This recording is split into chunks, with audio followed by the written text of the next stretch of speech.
Nicolas Maduro, the disputed president of Venezuela. Half the world rejects his presidency, the West mostly. They say he stole the election and therefore he isn't legitimate. Maduro does not really care about that though. He's happy to irritate the West. In fact, he just took it up a notch. Maduro has threatened to quote-unquote liberate Puerto Rico from American control with the help of Brazilian troops. That's a bold thing to say. Quite the way to kick off a new presidential term. Before coming to the threat, let's look at the build-up. Maduro was just sworn in on Friday for his third consecutive term, another 6-year term as president. And this act incensed the West, the US in particular.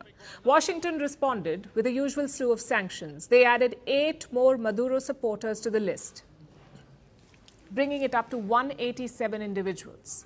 187 supporters of Nicolas Maduro sanctioned by America. They also targeted the man of the hour himself. The US has raised the bounty on Maduro to $25 million for his arrest or conviction. They first put a bounty on Maduro back in 2020 after American courts convicted him on charges of narco-terrorism, basically for excessive drug trafficking. The US claims that Maduro intentionally sends drugs to their country to destabilize it. The courts even referred to Maduro as a cartel member, and they put out a $15 million bounty for his arrest. Now that bounty has been increased to $25 million. But let's face it, it's not like the amount was the problem there. The problem is, how do you arrest someone with an army? The Bolivarian National Armed Forces expressed their most vigorous and categorical rejection of the new sanctions imposed by the infamous Imperial Brotherhood.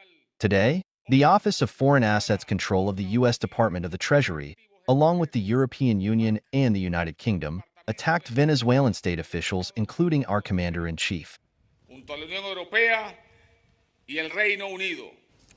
The Venezuelan army seems firmly behind Maduro. They even took a dig at Western countries, calling them an Imperial Brotherhood. Now, this is a well-known line of attack. Maduro and his followers claim that the West is determined to colonize the rest of the world and they hate him because he resists. Now, to his credit, the colonization argument is a good one. The US just imposed more sanctions on Venezuela, but guess what they did not sanction this time around? Venezuelan oil. Why was this administration hesitant to apply further sanctions to the oil and gas industry there? That's still being investigated in terms of what impact it would have and whether or not it would just be replaced by Iran or any other country. So it matters what would happen afterwards. I had a long discussion again with the man